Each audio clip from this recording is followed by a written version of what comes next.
This guy sieg-heiled twice. Two of them. Once in the front, if you missed it in the back. And it's just like, he still has a job. That guy still has a job. This week, I want to take a look at some more Bill Burr clips because Bill Burr is really having a moment right now. And I think our country is, our world is, and Bill's always been a point of view comic. There's jokey joke comics.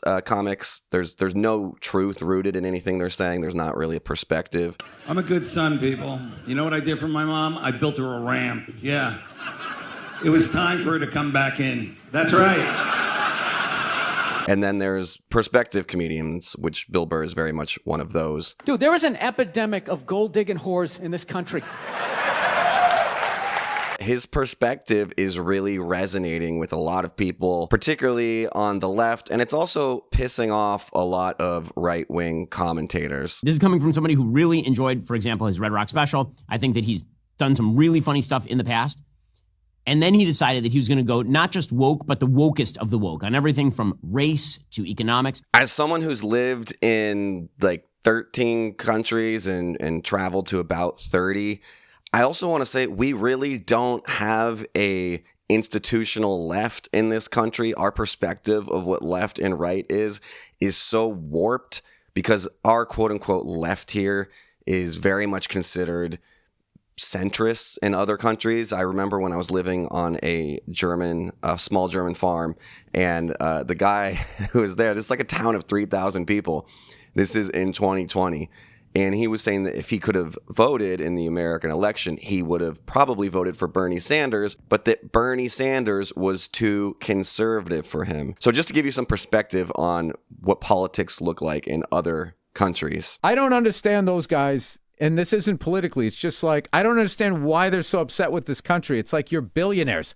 I think it's working for you. Like, you know, why are you going and telling everybody, you know, justify what you do? It's like, fucking justify what you do. That piece of shit car that you're making that the government financed. I don't understand how this is a controversial stance, particularly for working class people and the ostensible, you know, right that is the party of the people, which is, it's just not true. You know, since when are billionaires 1,000 times a millionaire? When are they looking out for the little guy? When is it controversial to say that workers should be able to get paid enough to be able to afford their rent? People that are struggling out there because of these billionaires, and they got us all arguing liberal and conservative. We got to stop doing that. Like, I am so tired of hearing about people going to bed worried about what's going to happen next week. There is so much fucking money in this country.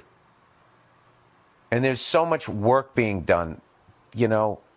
And if you work a full fucking week at a job, you should be able to pay your fucking rent. You shouldn't have to go out and get a fucking job and still be struggling.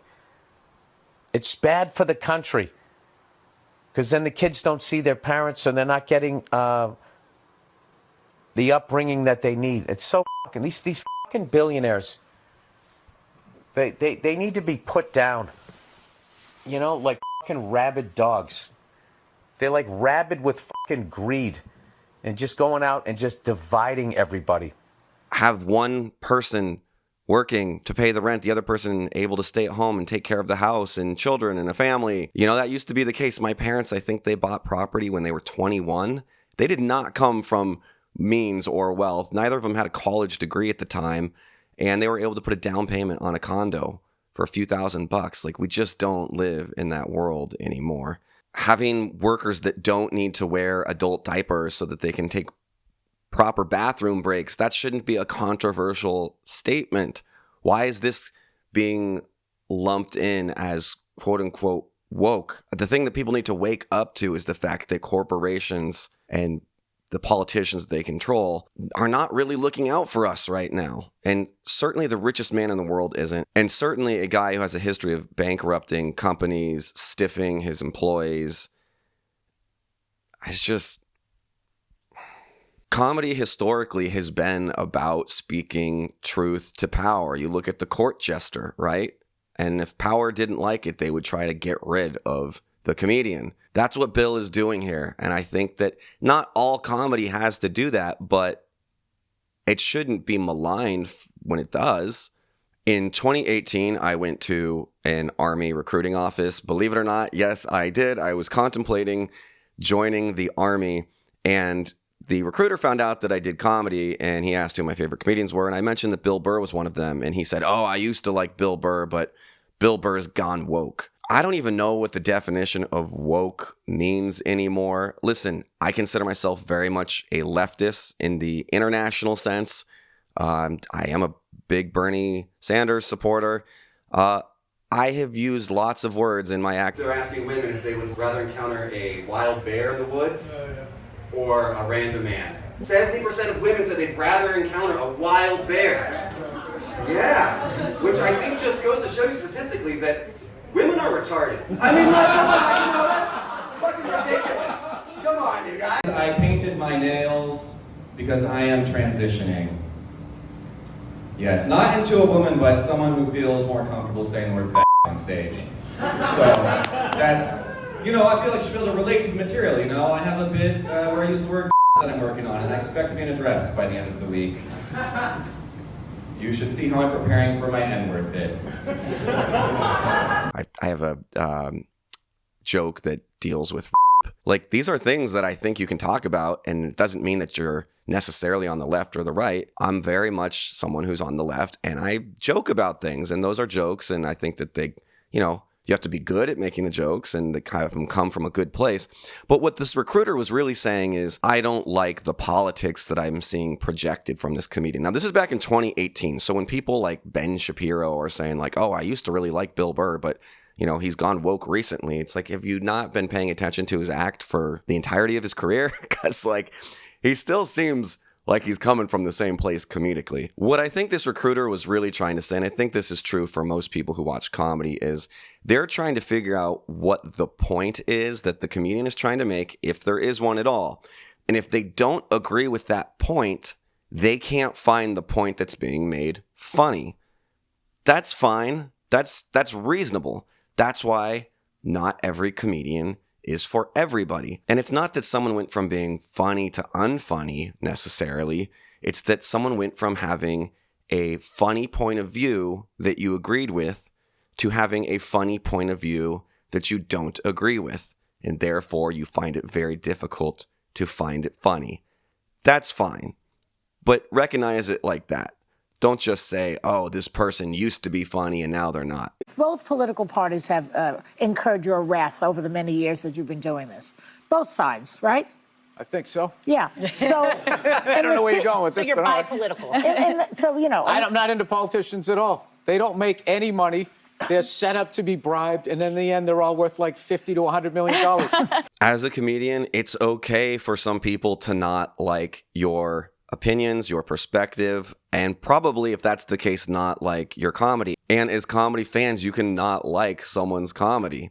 But it's just funny how intensely personal people take this, and people get irate and hugely upset over this stuff. Why don't you get upset at the 100, 200, 350-fold billionaires? How do you think that they got to the top like that? It wasn't by being a good guy. The fact that all of these stupid corporations are just allowed to do the things that they're able to do is beyond me. And where my comedy act is right now is I'm trying to get regular people to stop yelling at each other and realize that it's a select few group of nerds, okay, eating raw almonds and doing their stupid workouts and everything and just competing with each other to have the biggest infinity pool, and the rest of us are getting pushed down. And they've politicized the whole stupid thing, and we're falling for it. The fundamental weakness of Western civilization is empathy. The empathy exploit. They're exploiting a bug in Western civilization, which is the empathy response. I don't know when being a good person and looking out for the little guy became a bad thing in the minds of some of these people. Some of the most universally loved comedians, I'm not saying like the intensity of the love, but just the universality of it, are apolitical, right? Because they don't want to isolate an audience, or maybe they're not even thinking about it. Adam Sandler is pretty beloved by everybody. He doesn't really state his politics. They're certainly not in his comedy. Jim Carrey, beloved, but then when he started to talk out about Trump, some people said, I don't like it. I'm not going to watch his movies anymore. Or Will Ferrell making a documentary. Will Ferrell, hilarious, beloved. He makes a documentary about his friend and former writing partner transitioning. And all of a sudden, people are like, I can't watch Will Ferrell's movies anymore. It's like, talk about a snowflake. How sensitive are you because someone made a documentary about their friend and something that they're going through? You aren't able to watch or appreciate any of their movies anymore? That seems pretty snowflakey to me. And who's the they? Besides the people who eat almonds? That idiot Elon Musk. Oh. That guy, like, he's going to, like, who evidently is a Nazi. Like, I just refuse to believe that it was an accidental 2-time Sieg Heil. And he does it at a presidential inauguration. This is why I hate liberals. It's like liberals have no teeth whatsoever. They just go, oh, my God, can you believe I'm getting out of the country? I'm just like, you're going to leave the country because of one guy with dyed hair plugs and a laminated face who makes a bad car and has an obsolete social media platform? You're going to leave this? Why doesn't he leave? Why isn't he stopped? What are we so afraid of this guy who can't fight his way out of a wet paper bag? You can take him on. Like, why do liberals just sit back and not? They have nothing. What are you doing? This. Okay. This. You got to speak up about it. You don't just go like, oh my God, what? Like, listen, first of all, it's like, I'm a stand-up comedian. It's not my friggin' job. I'm talking about, like, Democratic politicians. Where is their pushback? They're allegedly liberal. You see this guy do this thing. You know what the end result of this thing is, which all these neo-Nazis, not only are they stupid because they're neo-Nazis, they don't even look at what Hitler did. He ruined their country. And this idiot is going to try to lead us down that road and then play it off and act like he didn't do what he just did? I do think of Bill Burr as like a salt of the earth, everyman comedian. Is he a multimillionaire now? Yes, of course he is. And he earned that, right? He got himself up there. There's a huge difference people don't seem to understand between $1 billion and $1 million. There's 1,000-fold difference. When you get that's, you know, when you have the wealth where you could buy several dozen countries, that's a problem. I don't think Bill's at that level, nor does he aspire to be. They were one of the best-selling shoes of 2023, your favorite shoe. Oh, they brought it back? Yeah, they brought it back a couple of times, and they went with cheaper leather. Okay. You know what I mean? Because some corporate cunt had to give himself a fucking bonus check at the end of the year. What if we made it worse? But made it look the same? Yeah. Then could our pools be bigger? I think Bill Burr is amazing. He's funny. And I think we're starting to talk about him, but I think we're going to look back at him as a real voice of the people in this time where that's very needed. Free Luigi! We talked about everything. Now's the easy part. Browse the shelves, see what you're going to take home. Yeah, I'm not taking anything home. I have enough stuff. And so I'm going to be whatever I pick out, I'm giving to the kids at St. Jude. That's what I got to say. I got to run to a comedy show right now. Please follow, subscribe, and otherwise I'll see you next week. Cheers.